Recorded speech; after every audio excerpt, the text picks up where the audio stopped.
Hi, I'm Lillian. Welcome back to my channel, Inking Pages. Today I'm going to be talking about my bookshelves and giving a little breakdown of some bookish statistics to do with them and the books on them, and then also some bookish superlatives. We are only going to be focusing on these bookshelves.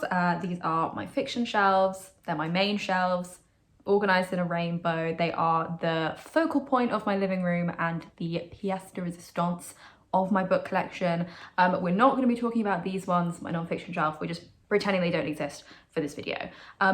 Even though I call this my fiction shelf, it does have a few non-fiction books on, like some memoirs and stuff, and there are also some fiction books on my non-fiction shelves, but we're not talking about those ones. We are only focusing on my main shelves for this video. So the main stat is how many books do I have on them, and the answer is 234. Of these books, I have read 203 of them, or 87%, and so there are 31 books I have still to read, or 13%. The vast majority of my books are paperback, 186 of them are paperback versus only 48 hardback, so that's about 1/5 or 20% hardback, and the rest are paperback. Next, I had a look at how many of my books are standalone books versus how many are part of a series or like have a sequel. And the answer really surprised me. I thought it would be a lot more standalones, but it's actually 51% of my shelves that are part of a series. So that's 119 books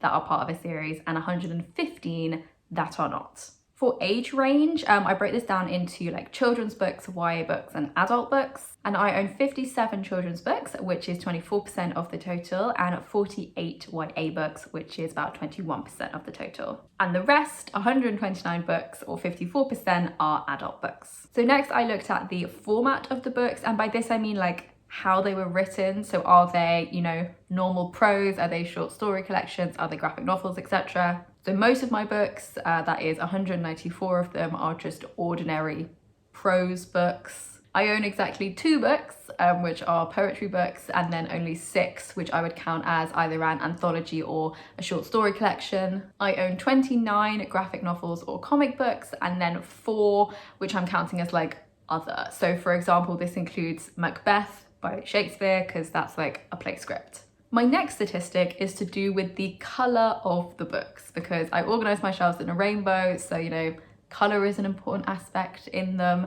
So I had a look at how many book spines in each colour I have. So I have 25 red books, 2 orange books, and 7 yellow books, 21 green books, 10 turquoise, and 43 blue books, 11 purple books, 12 pink books, 29 white books, 10 grey books, 7 brown books, 52 black books, and 9 multicoloured ones. So my most owned colour is black, by actually quite a big difference. And my final statistic is to do with the genre of the books on my shelves. So in reverse order, from least to most popular, we have, in last place, we have romance with only 4 books. Then is the category I'm calling like other, which is basically other non-fiction, of which I have 6 books on these shelves. Then I have 7 paranormal books, 12 memoirs, 13 like mystery thriller crime books, and also 13 contemporary and literary fiction books. 35 books are historical fiction and 57 are science fiction,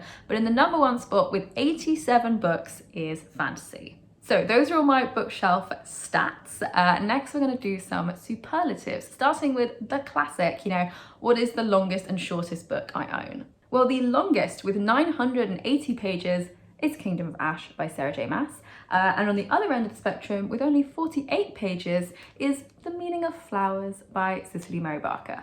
Next, I have longest title. So with 13 words, we have The 100-Year-Old Man Who Climbed Out of the Window and Disappeared by Jonas Jonasson, or like Jonas Jonasson, I guess you would say, because I think this is translated from Swedish. I thought about doing like, shortest book title, but I own quite a few books with 1-word titles, so it's kind of an irrelevant statistic. Next, I have my oldest and newest books. And by this, I mean like when they came off the printing press, like that is their age. Not necessarily how old the story is or anything like that, but the actual pages, how old are they? So the oldest book I own is this copy of Rebecca by Daphne du Maurier, which I think was published in 1942, making this book 80 years old. On the other hand, we have this edition of The Gilded Wolves by Roshni Chokshi. This specific edition was only published in August this year, making this like the freshest book I own. But next I do have, you know, the actual oldest story, which for me is Macbeth by William Shakespeare, which was published in 1606, so it's going on a good 400 years at this point. And the newest story I have is the 6th volume of the Monstrous graphic novel series by Maj Liu and Sana Takeda. This came out in September last year. Next, I have a few Goodreads related stats. So I've got the most and least popular books I own according to Goodreads. So with almost 4 million ratings on Goodreads, I have 1984 by George Orwell. Obviously an incredibly popular classic, which I also actually really enjoyed, even though it is a classic, which for me does not really work in a book's favour. But then with only 10 whole ratings on Goodreads, we have The Secret World of the Flower Fairies by Cicely Murray Barker, which I have not read, but I know that when I do, I'm going to be only the 11th person to have rated it on Goodreads. Next, I have the highest and lowest rated books according to Goodreads. So with a rating of 4.62, which is pretty good, we have A Court of Mist and Fury by Sarah J Maas. I totally get why this is rated so highly. It's a lot of fun. Is it a objectively great series? No, but is it an objectively really fun series? Yes. But languishing at the bottom with a 2.82 rating, which is really not good. I don't put a lot of stock into Goodreads ratings, but even I know that 2.82 is like actually really terrible, is Shadowmancer by G.P. Taylor, which I read as a child and I remember liking, which is why I still have it after all these years. I remember quite enjoying this, but I actually tried to reread this last month and I got maybe 10-12 pages in before realizing that I didn't really like it anymore. Like I was no longer the kind of thing I was interested in. So maybe I should go with the majority on this one and realize it's time to let it go. So next I have my most owned author, and I'm going to do a bit of a top 3 for this. I think that's fun. So with 6 books each on my shelves, we have David Mitchell, Brian K. Vaughan and Fiona Staples, Maj Liu and Sana Takeda, and Michelle Paver. With 8 books, however, is George R.R. Martin. But with 9 books, we have both Sarah J Maas and Philip Reeve. So for Sarah J Maas, I own her Throne of Glass series, which is 6 books, plus the A Court of Thorns and Roses original trilogy, so 9 books total. And then for Philip Reeve, I have the Mortal Engines Quartet, I have the Fever Crumb prequel series, I also have Lark Light and Here Lies Arthur, so 9 books again. Next, I have the book I've owned the longest without reading. This book I have owned since 2014 when I went to university to study German, because it is this dual English and German edition of Alice in Wonderland. I have read this in English, but I have not read it in German, and yet it's been on my shelves for 8 years.